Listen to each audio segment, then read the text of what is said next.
He was just 16. A quiet, thoughtful boy who loved video games, football, and late-night talks with his dad.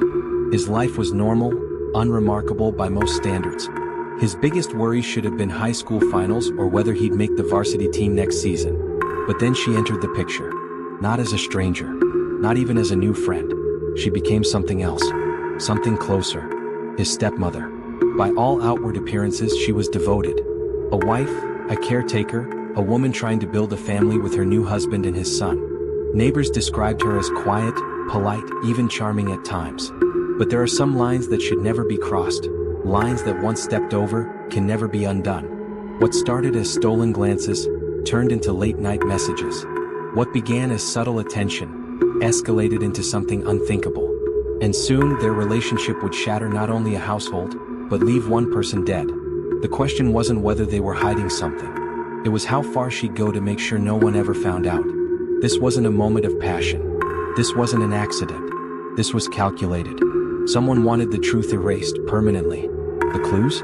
They were there, scattered across texts, concealed in private folders, whispered in therapy sessions, hinted at by a best friend who suddenly stopped coming around. When investigators started piecing it together, the picture that formed was disturbing in ways no one expected. And once they unlocked her phone, the final thread unraveled. A family destroyed. A young life stolen. A secret no one saw coming. How does a stepmother become a predator? How does a teenage boy go from protected to pursued? And what kind of love demands blood to stay hidden? This is the case of a forbidden relationship, and the murder that followed. How far would you go to keep a secret buried forever? You're watching True Crime Dossier, where real cases meet raw truth. We tell stories that aren't just shocking, but real. In today's case, a father sought stability, a teenage boy tried to adapt, and a woman came into their lives offering comfort, warmth, and love. But what followed wasn't healing. It was harm. A relationship formed where trust should have been sacred. A bond that, if exposed, would shake the very idea of family to its core. This isn't a story about jealousy. It isn't just about betrayal. It's about a decision that cost someone their life. A woman, once welcomed into the home, would soon become the central figure in a case so disturbing that even seasoned courtroom observers were left in silence. A teenage boy lost his life. A father lost both his son and the woman he loved. And a community was left asking how no one saw it coming. This is Stepmother's forbidden love affair with teenage stepson ends in murder. And the truth begins now. The story takes place in Elkhart, Indiana, a mid-sized town surrounded by stretches of farmland, modest neighborhoods, and long, quiet streets that start to feel familiar after just a few days. It's the kind of place where children ride their bikes without fear, families show up to Friday night football games, and the grocery store cashier knows you by name. On Maplewood Court, a two-story home sat on the corner lot, well-kept, simple, with a swing set in the backyard that hadn't been used much in recent years.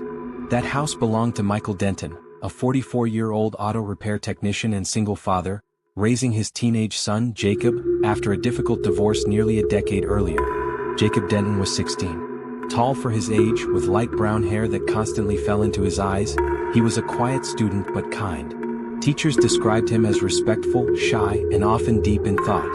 He did well enough in school but kept to himself. His closest connection was with his father, a man he viewed as steady, dependable, and honest. For years, it had just been the two of them, father and son figuring it out. There were weekends filled with backyard projects, fast food runs, and video games. But as Jacob got older, his father felt the weight of raising a teenager alone. He wanted support, a partner, someone who could bring warmth into the home and share the load. That's when she entered their lives. Her name was Carla Sanders. She met Michael through a friend of a friend, a casual introduction at a birthday party. Carla was 35, attractive in an understated way, with a soft voice and a cautious smile. She'd been divorced as well, with no children of her own. Carla and Michael began dating steadily. Within months, she was spending most nights at the house. She seemed to bond with Jacob early on, offering to help with homework, asking about his favorite movies, even showing up to one of his track meets. Neighbors would later say she blended in easily. She was polite, well-mannered, and didn't draw much attention. People saw her walking the dog, trimming hedges, chatting briefly with other parents at the school pickup line. There was nothing unusual about her presence. A year into the relationship, Carla and Michael married in a quiet courthouse ceremony, attended only by close friends. Jacob stood off to the side, dressed in a borrowed suit, saying little. From the outside, everything appeared stable. But small changes started to unfold inside the Denton home. Jacob's demeanor shifted. His grades dipped. He stopped going to track practice and withdrew from the few friends he had. Teachers reached out to Michael voicing concerns. He brushed it off at first, attributing it to teenage moods, growing pains, the awkward push and pull between a boy and a stepmother trying to adjust. Carla, for her part, maintained her image. She prepared meals, kept the house in order, and never raised her voice. To Michael, she seemed like a calming force, someone who balanced out the silence that often filled their home. But there were moments. A look exchanged too long between Carla and Jacob. A text message seen briefly on Jacob's phone, quickly deleted. An uneasiness that lingered in the room when both were present but not speaking. By the start of Jacob's junior year, their once stable routine had grown tense. Michael was working longer hours at the shop. Jacob was often alone in the afternoons. Carla was usually there, home early from her part-time administrative job. Jacob's biological mother, Denise, lived 2 hours away in Indianapolis. The divorce had been difficult, and she had limited custody. Her relationship with Jacob was strained, reduced to short phone calls and occasional holiday visits. In those calls, she noticed a change. He was distant, detached. When asked what was wrong, he said very little. "Just tired," he'd reply. "School's a lot this year." But there was something else, something unspoken, a pause, a hesitation in his tone that she couldn't quite explain. One of Jacob's few close friends, Aaron, began to drift away around this time. He later told police that Jacob wasn't himself anymore. They used to hang out most weekends. Suddenly, Jacob stopped responding. When asked why, he offered only vague answers. "It's complicated," he once said.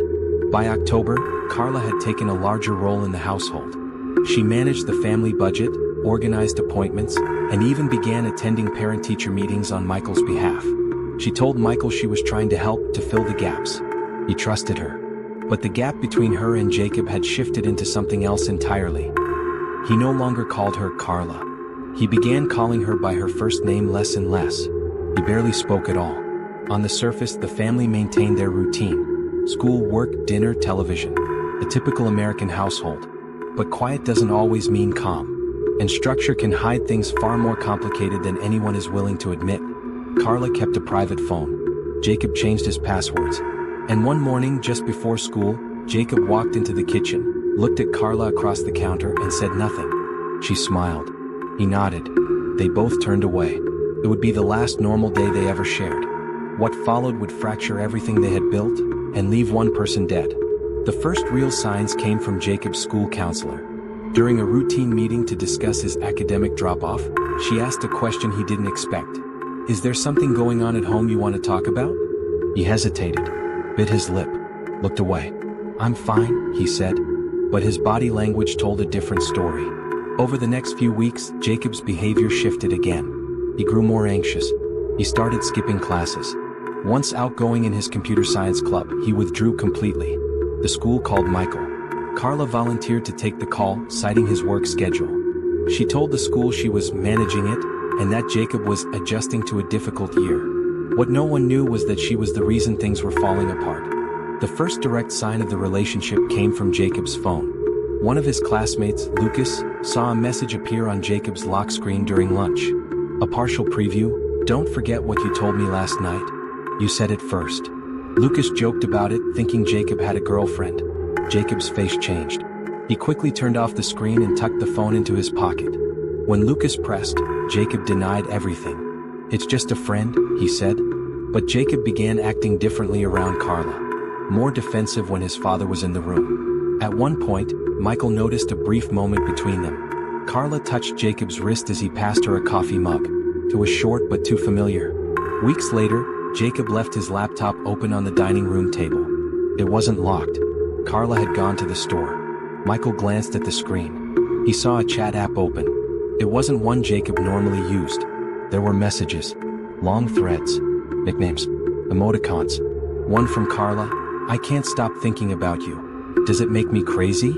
Another from Jacob. "You know we can't keep doing this." Michael stood frozen in the middle of the room. That night, he confronted Jacob, who denied it at first. But after 10 minutes of pressing, Jacob admitted it. "We didn't mean for it to happen." Michael didn't sleep that night. He didn't speak to either of them for the next 2 days. Carla begged him not to go to the police. She told him it wasn't physical. She said it was just emotional. Michael asked her to leave the house. She refused, claimed it was her home too. The next morning she was still there, standing in the kitchen, pouring coffee like nothing had changed. But everything had. After that, something broke in Jacob. He stopped going to school altogether. He stayed in his room, curtains drawn, speaking to no one. Michael alternated between anger and helplessness. Carla insisted she had ended it, that it was a mistake, that she loved Michael and wanted to rebuild the trust. But Michael noticed her behavior didn't match her words.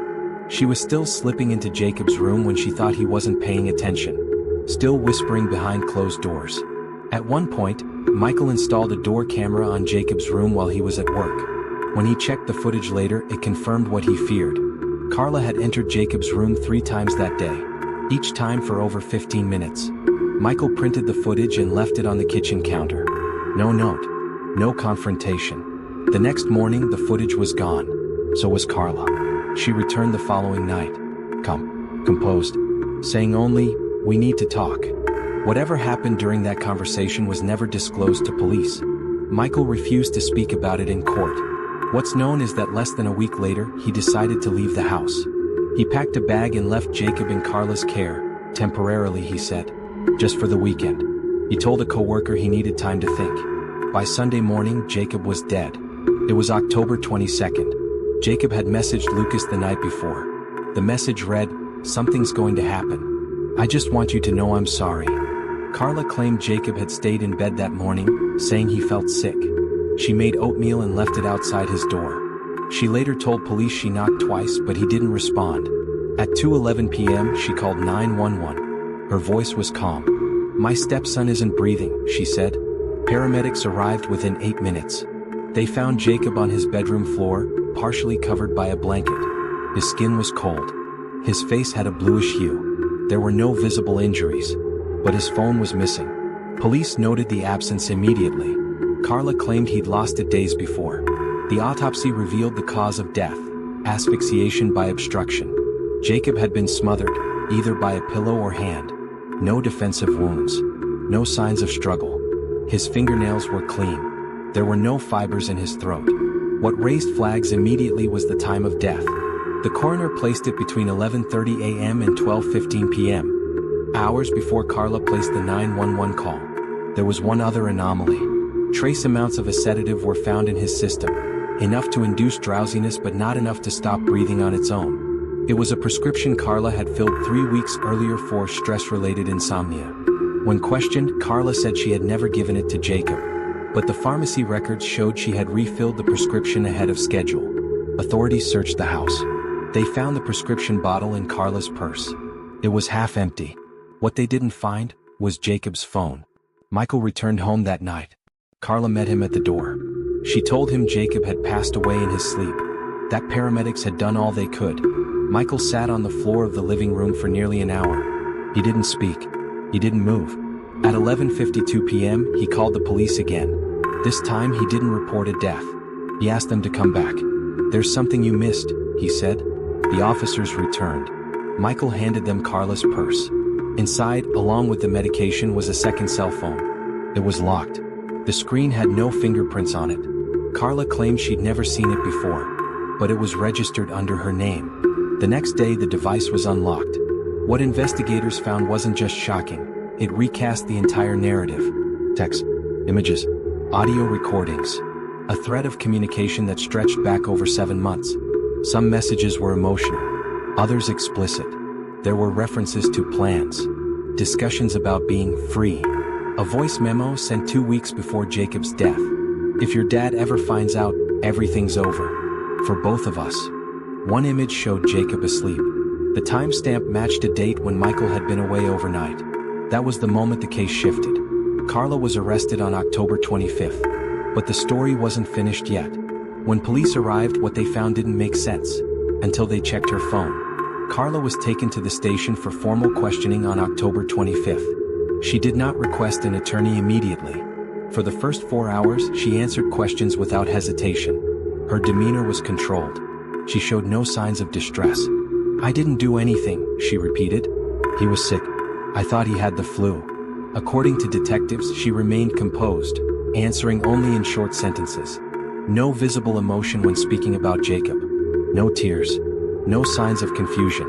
The lead detective on the case later noted, "She spoke like someone discussing a car accident from a decade ago. Detached. Plain. Too rehearsed." At the same time, investigators began contacting those closest to Jacob. His friend Lucas described the message Jacob sent just hours before he died. "Something's going to happen.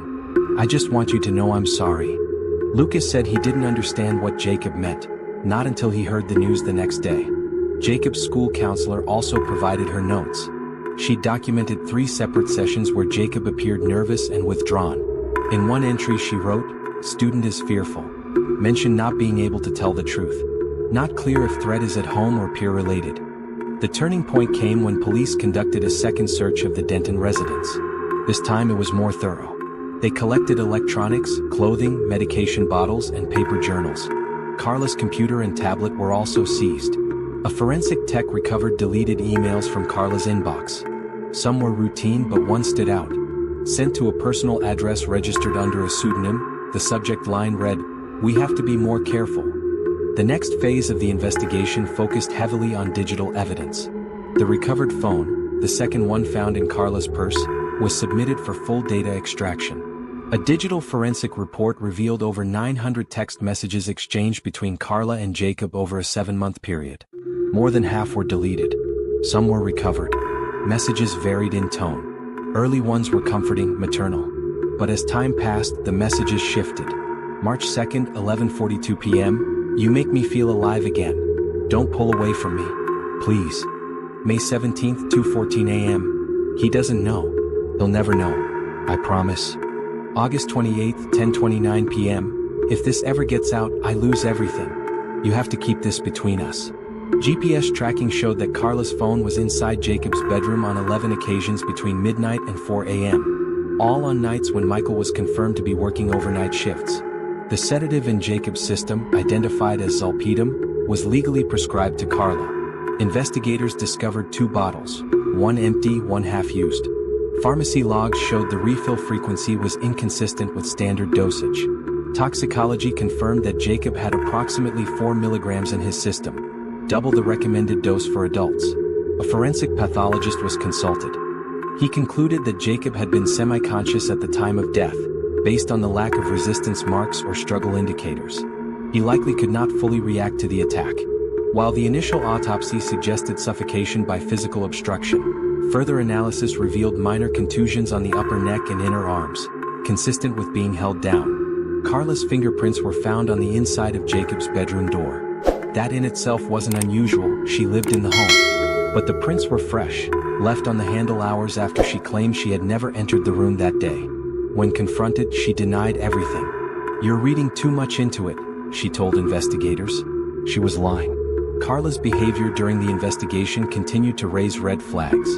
When asked about her relationship with Jacob, she replied, "We were civil. That's all. He was quiet. I was respectful." But every piece of evidence contradicted that. When told that her private phone had been recovered and decrypted, she went silent. When read her own messages aloud, she looked down. No rebuttal. No denial. One detective asked, "Why did you call him your anchor if he was just your stepson?" No response.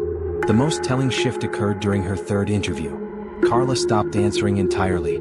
Her attorney, now present, advised silence. Meanwhile, investigators were building a timeline.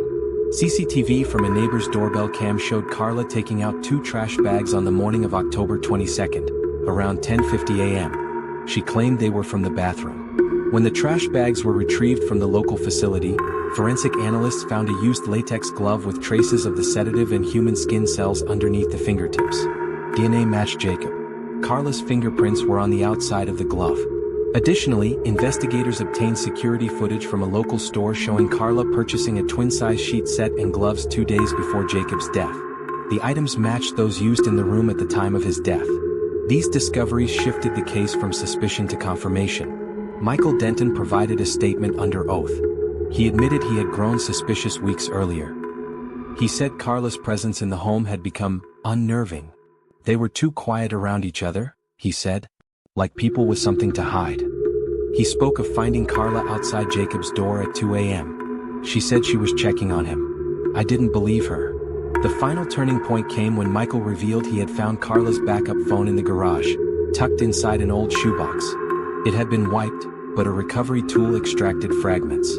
One video was partially recovered. It was dark and unclear, but audio confirmed Jacob's voice speaking softly. "We shouldn't be doing this anymore." Her voice followed. "I know, but I need you. You're all I have left." Experts testified that the video was likely recorded using a time delay feature, allowing the camera to activate without holding the device. Carla's phone also contained a search history that was presented in court. Phrases included, "How much salpetum to make someone sleep deeply?" "Nonviolent ways to stop breathing." "What to say when someone dies suddenly?" These searches were time-stamped within 48 hours of Jacob's death. Carla claimed they were for a writing project. She could not produce any such project. The case was now overwhelming in evidence. But there was one final item that brought silence to the courtroom during pretrial hearings. A letter, written by Jacob, found inside a notebook tucked in a plastic container beneath his bed, dated 6 days before his death. In his own handwriting. "If something happens to me, please ask her why. I never wanted this. I didn't know how to stop it. She told me it was love. But love shouldn't feel like this." That single page shifted the courtroom's energy. When it was presented as evidence, Carla looked away. She said nothing. She never looked at Jacob's father again. The evidence was layered, detailed, and supported by science, technology, and words from the victim himself. Still, Carla never confessed. She maintained that she had no role in Jacob's death. But the most damning piece of evidence was something she left behind. In the early days following Jacob Denton's death, there was more confusion than clarity. A teenage boy found lifeless in his own home. A stepmother who remained calm. A father who blamed himself for leaving. Before Carla Sanders was formally arrested, police explored all available leads, even those that at first seemed unlikely. Was there a third party involved? Did Jacob have enemies? Could he have harmed himself? Initially, these were fair questions. The cause of death wasn't immediately obvious, and the autopsy took time. Until then, authorities kept their focus broad. Investigators questioned Jacob's friends and schoolmates. One classmate, Evan, claimed Jacob had been acting strangely around a substitute teacher. That rumor spread fast on online forums once the case became public. Internet users speculated wildly. Some suggested a teacher had developed an unhealthy interest in Jacob. Others insisted that Carla had helped cover up someone else's crime. But none of it was supported by evidence. The teacher in question had an airtight alibi and was never in contact with Jacob outside of class. The substitute assignment had ended months earlier. Another theory pointed to Jacob's biological mother, Denise, who had a rocky relationship with her ex-husband and had previously attempted to modify her custody agreement. Online speculation claimed she was jealous of Carla's role in her son's life. But Denise was in Indianapolis at the time of the death, confirmed by GPS, toll booth records, and workplace timestamps. In the end, no credible alternate suspect emerged. Still, online forums kept the theories alive. Once the media picked up the case, the story spread fast, particularly because of its deeply uncomfortable premise. A stepmother in a sexual and emotional relationship with a minor under her care. Comment threads exploded across platforms. Some users defended Carla, suggesting Jacob initiated the relationship or lied to manipulate her. Others were convinced she was the sole aggressor, using her position in the household to isolate and control him. A widely shared theory came from an anonymous Reddit user who claimed to be a former neighbor. This person alleged that Carla had once been fired from a previous job for sending inappropriate emails to a younger co-worker. That claim was investigated but could not be verified. No employment records matched the account. Still, the post remained online and was reposted hundreds of times.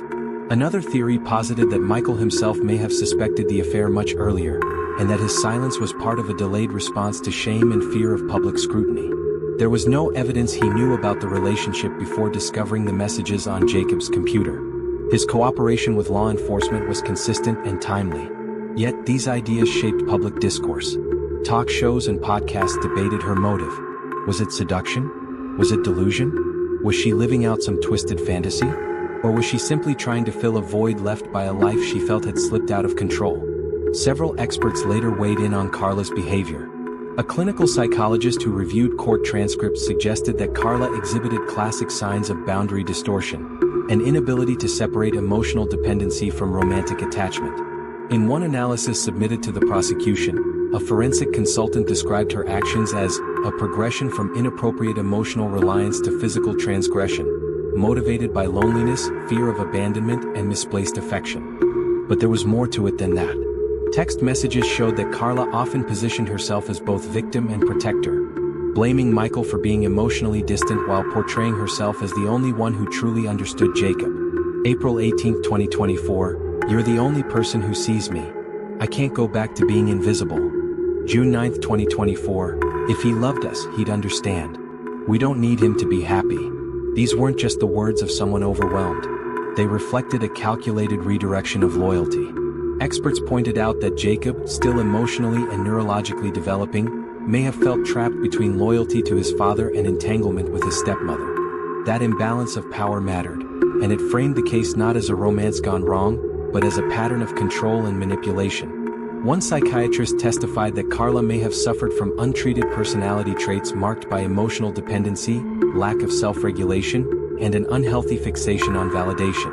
None of this justified the crime, but it offered context, unsettling, complicated, and ultimately devastating.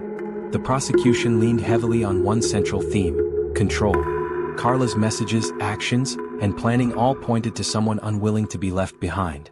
When Michael asked her to leave the house, her messages to Jacob became more frantic. September 29, 2024, "He wants me gone.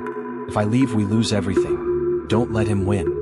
A week before Jacob's death, Carla searched for terms related to guardianship laws, emancipation, and what it would take to gain custody of a minor not biologically related to her. These searches weren't the actions of someone ready to let go. One theory is that she believed, or convinced herself, that removing Michael from the equation would allow her to live openly with Jacob. But when Michael didn't respond the way she expected, when Jacob began to pull away, the structure she had built collapsed. Another theory? That she knew the end was coming, that Michael would go to police, that Jacob might testify, that the entire secret would come to light. And rather than face public exposure, legal charges, and shame, she made a final, terrible choice. If she couldn't have what she wanted, she would take it with her. Some believe she wasn't acting alone. Others say it was premeditated from the start. A few claim she was delusional. Several online commentators suggest she groomed Jacob from the beginning, that she gained his trust only to exploit it. What do you think? Was this about love? Was it control? Was Carla protecting something, or covering something up? Let us know in the comments below. Because the truth in this case may seem straightforward, but its emotional weight is anything but simple. On the afternoon of October 25th, Carla Sanders was located inside a rental car parked behind a shopping plaza less than 2 miles from the Denton home. She was alone. According to the arrest report, she offered no resistance. When asked if she knew why they were there, she responded softly, "I figured it would come to this." She was taken into custody on suspicion of homicide, unlawful conduct with a minor, and destruction of evidence.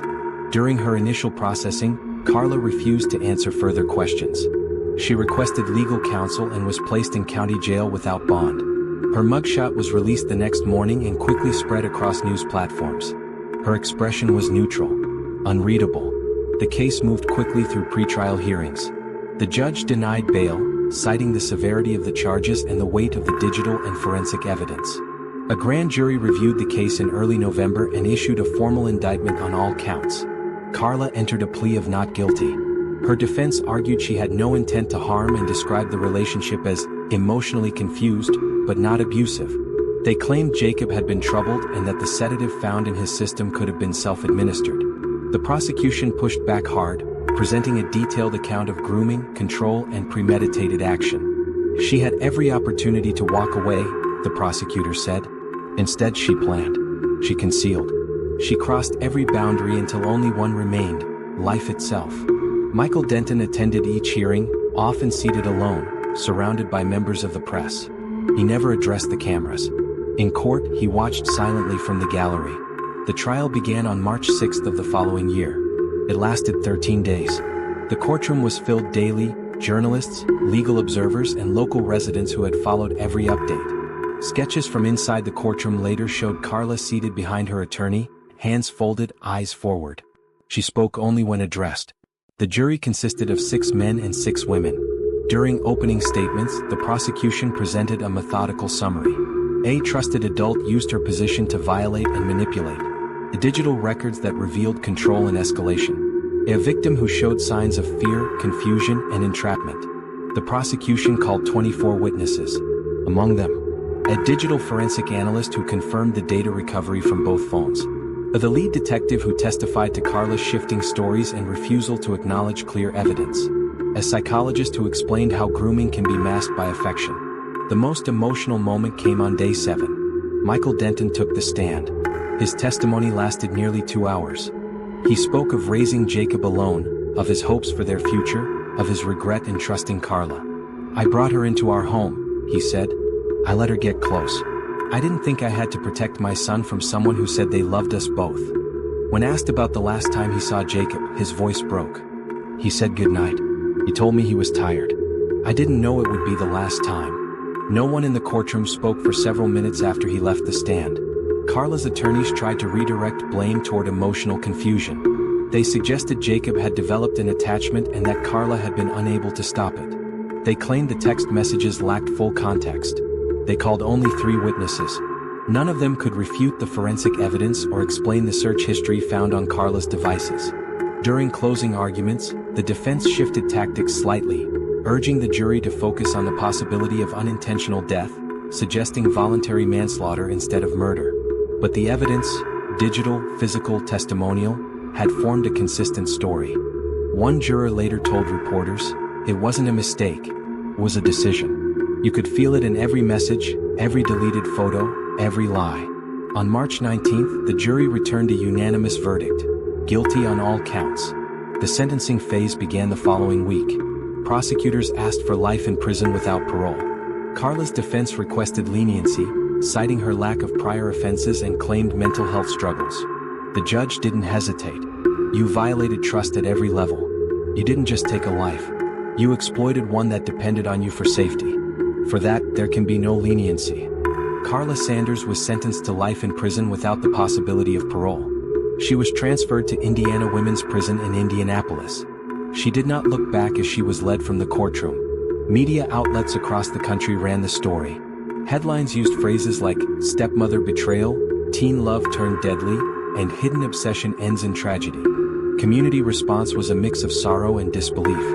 Neighbors on Maplewood Court described Michael as private but well-liked. Few had ever suspected anything unusual. A small memorial appeared near Jacob's high school. Photos, candles, handwritten notes. Students and teachers held a moment of silence during morning announcements the day after the verdict. Online, public reaction ranged from outrage to heartache. Many questioned how the situation had gone unnoticed for so long. Others focused on the need for stronger systems to recognize emotional abuse when it hides behind affection. Michael Denton never gave another public statement. His attorney said he had moved out of state and wanted to begin a new life, one where his son's memory wouldn't be attached to headlines or hashtags. His final words, read by the prosecutor during sentencing, were brief. Jacob deserved a full life, a future. He had none of that, because someone I trusted took it from him. I'll never understand it. I'll never forgive it. But I won't forget him. Trust is one of the most fragile things we have, given slowly, lost quickly. In the Denton home, it was placed in someone who was supposed to protect, guide, and support. Instead, it was used to cross boundaries that should never have been touched. This case forces us to confront uncomfortable truths about emotional control, the consequences of silence, and the way manipulation can wear a mask of care. Carla Sanders didn't strike in anger. There was no sudden argument, no visible warning to outsiders. What happened wasn't loud. It crept in quietly over months in the form of flattery, secrecy, and power imbalance. Jacob was not just a victim of homicide. He was a teenager pulled into something far beyond his understanding. Promised love, given fear. His words, preserved in a letter hidden under his bed, showed a clarity that came too late. A desperate attempt to be heard when he didn't know where to turn. His father, Michael, carries the weight of it all. After the trial, he sold the house on Maplewood Court. Neighbors said he left without fanfare. No goodbye, no announcement. Just a moving truck and then nothing. He didn't leave forwarding information. His social media accounts were deleted. Friends close to him say he wanted to start over. Not to forget his son, but to escape the image of the life he thought he had. As for Carla, she will live out the rest of her life behind concrete walls. No chance of release. No chance to revise the story. But questions remain. Did the justice system go far enough? Could the grooming have been stopped if someone had noticed sooner? Should more have been done to protect Jacob once the early warning signs appeared? There's no answer that brings him back. This wasn't a story that began with violence. It began with attention, with flattery, with the slow erosion of barriers meant to protect a child. And it ended with a funeral. The case has since been studied by legal experts, psychologists, and advocacy groups. Some call for stricter laws around digital privacy in households. Others push for mandatory training in schools on recognizing inappropriate adult behavior. But no policy can replace the human responsibility to speak up when something feels wrong. Jacob never got that chance. And Michael will carry that silence for the rest of his life. To the public, this story may read like a cautionary tale, a warning of what can happen when power is abused and innocence is misunderstood. But to those who lived it, it's not a story at all. It's a memory they can't rewrite. It's a chair left empty at the dinner table. A birthday that never arrives. A voice on a voicemail no one can bring themselves to delete. There will be no second trial. No further questions for the defendant. No new information that changes the outcome. What remains are photographs, court documents, and a small grave in northern Indiana with the name Jacob Denton carved into the stone. No teenager should have their life remembered in court transcripts. And no family should have to learn what they missed too late. This story isn't just about a forbidden affair. It's about how darkness can grow in the most unexpected places. Do you think justice was truly served in this case? Was the sentence enough? Should there have been more accountability from those who missed the early signs? Or do you believe the system worked exactly as it should? We want to hear what you think. Share your thoughts, theories, or questions in the comments below. If this case left you speechless, hit like, subscribe, and tap the notification bell so you don't miss our next story. We release new true crime cases every week, each told with care, detail, and a commitment to truth. Thank you for watching True Crime Dossier. Your voice matters here. Let's continue the conversation.